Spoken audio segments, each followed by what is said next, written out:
Debriefing is when you spend a short amount of time after your training session analyzing your own performance, what you did well, what you didn't do well, and just spending some time reflecting on what you can actually do better in the next training session. 1000% both advanced students and beginner students can benefit from making debriefing a regular habit at the end of every training session. So in today's video, I want to share with you guys what are the critical pieces of information we want to extract or reflect on, what kind of questions we can ask ourselves to help gain that information a little bit quicker and a little bit easier. Also, what we can actually do with this information to actually help us progress more quickly. If you are new here, thank you for checking out the channel. My name is Chasen Hill. I'm a jiu-jitsu black belt that's been teaching and training now for over 15 years. So if you guys like all things jiu-jitsu, especially if you're a hobbyist or an enthusiast, then this is probably a pretty good channel for you guys to be checking out. So make sure you hit that subscribe button. Also turn on the bell icon. That way you're notified whenever the latest video comes out. Now, when we talk about debriefing after training, this is something that I personally do after every single training session. To be honest with you, it's not like I started doing this after my first day of training. It would have really benefited me if I did. It was something that I had to actively work on and make it a habit. Some of the ways that we're going to go through how we debrief is trying to make it easy and simple. One of the most common mistakes that I see students make with this, they're trying to remember every single detail or remember every single thing that happened. And that would be great if you could plug yourself in like Neo from the Matrix and just download everything that you knew. But unfortunately, that technology doesn't exist yet. So we want to be able to extract important information and actually do something with that information. One of the first things I want to talk about is who is going to benefit from debriefing the most. If you are a hobbyist or an enthusiast, meaning that you're probably only training 2 or 3 times a week, you're not probably training 6 days or 7 days a week because you're taking gaps in between your training sessions. Whenever you extract this information and then you get it out onto paper or you make it visual, you have captured that and you know that that information isn't going to be lost and you don't have to put the pressure on your memory to remember everything. If you're a person who's only a hobbyist who's training a couple days a week, this is going to help you build kind of an outline and a big picture of what's actually going on with your jiu-jitsu. What if you're someone who does train a lot or you are a heavy competitor? It's not going to be as beneficial for you as it would be for someone who is only training a couple of days a week. It's easier to remember what happened from day to day versus when you're taking 2 or 3 days off in between. It's a little bit maybe harder. Maybe you forgot really important details and you're really having to challenge yourself to remember. First, let me clarify the difference between what I mean by debriefing and just remembering what happened on your last training session. Debriefing means that you're spending active time. So you're taking time and you're sitting down, you're actively thinking and you're actively trying to remember very specific things that happened. The series of questions and what you can actually ask yourself is going to challenge your memory just a little bit extensively to find that quality information that we can do something with. So let's start with the very first question. What went well tonight and what do you think was successful in your training session? The reason why this is question number one is because we want to always highlight something positive, highlight something that was successful and why was it successful? Because whenever we do that, we now know what success actually looks like and what is justifiable. Even if you have a weakness and you have something that you need to improve, how do you know when it is no longer a weakness? How do you know that it is successful unless you know what success actually looks like? And when you can start to do that and you can start to train your brain to look for those areas, then you will now know what success looks like. Question number two, what was the most challenging moment and what could you have done differently? This is where students tend to get a little bit rabbit hole. Notice how the question is, what was the most challenging? Now this is pushing you to prioritize, to really hone in on the one thing that you can take away that you can do something with. Once you've asked the success question, what you did well, now you know what that success looks like. Then when you point out the challenge, you can look at that as a measurement stick. Oh, well, this is what I determined as success earlier. So for this thing that was a challenge, what do you need to do to make that challenge now more successful? That is going to help push your jujitsu forward, and it's going to help you grow.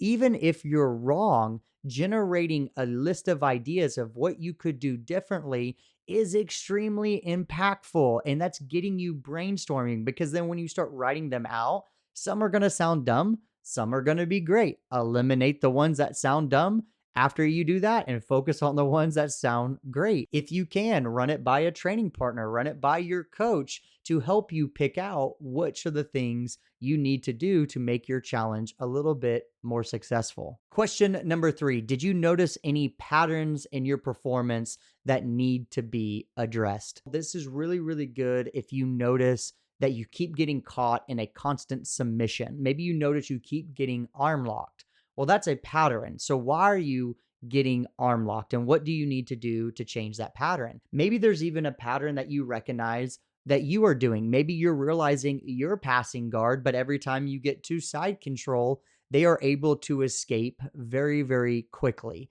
And you notice that on 3 or 4 different training partners during live training and rolling. Regardless, recognizing patterns, either what you are doing or what your opponents or training partners are doing, is going to be extremely helpful. And question number 4, and is the last question, did I meet my goals and objectives for this training session? Hopefully, if you did meet your goals and objectives, a lot of the information from the previous 3 questions will probably be tailored toward that goal and objective. If it is not, then you're like, well, no, I didn't meet my goals and objectives. Why did you list all this other stuff of more importance than your goal and objective? Now it's making you do something called comparing and contrasting. If you have watched any of my other videos, I talk about the different types of training systems and how to determine a goal and how to set objectives. It tends to be when students are able to actually focus and stay disciplined and execute on a plan. We want to see them spend those previous 3 questions on the goals and objectives. That's normally what I see from students who can be very disciplined and self-controlled. And when your attention and focus is on a singular thing or a singular objective, you will see your progress go through the roof. Most students don't know what to capture and reflect or debrief around a singular focus or goal after training. When you go through this kind of process, it reinforces what you've selected to focus on, most likely. You need to focus on making this a habit. The best time to do this is immediately after training, or the next night after training, or a couple hours after training has concluded. I don't recommend doing debriefing post 24 hours of training. So you want to do it within the first 24 hours. The sooner you do it, the better. The next thing is that you really want to make it very, very easy. So you want to set the goal of taking less than 5 to 10 minutes to do this. That's why doing it right after training, sitting in your car, and doing it before you drive off in the parking lot onto the road to go home is the best time. Because as soon as we go home and we start doing other things, we get distracted, other things take our attention away.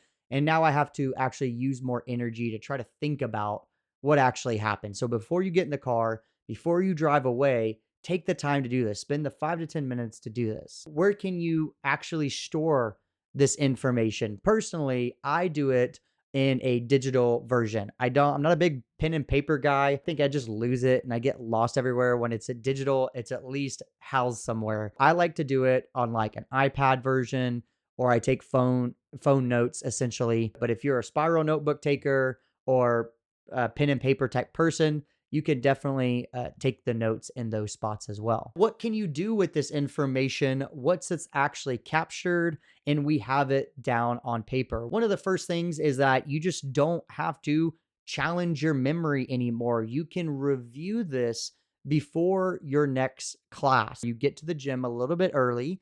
you open up your notes and now you see these key takeaways that you had from the last training session. You can make adjustments. Maybe there's something with your goal of your guard passing. Maybe the thing that you found the most challenging about the guard passing, you want to try to really zoom in and now focus on for this next training session. Or maybe the thing that was successful, you're trying to recreate again this next training session, or the pattern that you're recognizing. You're able to just direct your focus a little bit more. And that all comes with a pre-study or you pre-reviewing what's going to happen next. And then, of course, if you are successful in something or feeling very challenged in it, if you want to spend some time off the mat studying, well, that's probably a pretty good thing to go down a rabbit hole on. That's a pretty good area to spend time focusing on, because we know from debriefing that it's a problem. It's something that just happened to me. I maybe want to ask a question around that.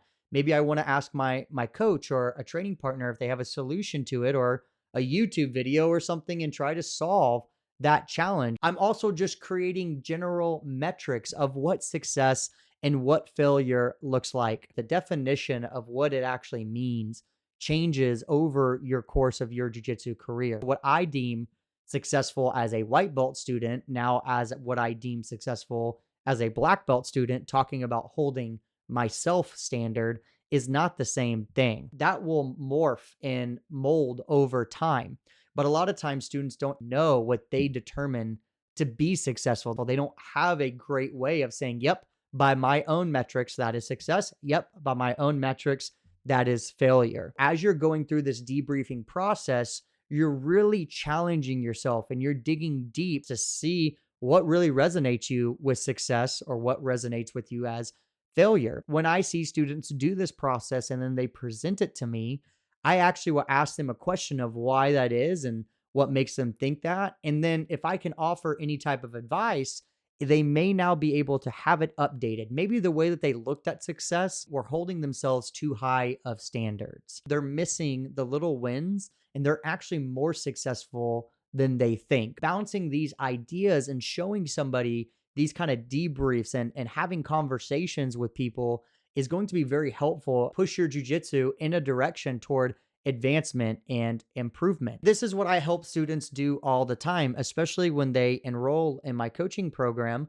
They start taking notes, they start debriefing after training. And then when they share this information with me, they have a trusted source who can help guide them or redefine their success or continuously update what it means to have challenges or to have failures and which ones to prioritize first. If you take 5 to 10 minutes after every training session just to answer these questions, and they don't have to be a mile long. I'm talking about a couple of sentences and a couple of phrases, and that's it. And then leave it, shut the book, and go on and go home until you're ready to review it again. These notes are also very beneficial if you're deciding to build any kind of jiu-jitsu scaffolding and you want to pick an area that you're really wanting to focus on. We can start to see patterns in these own notes over time, and having someone who's a quote unquote an expert in the field to help you make those conclusions a lot sooner. This is what we do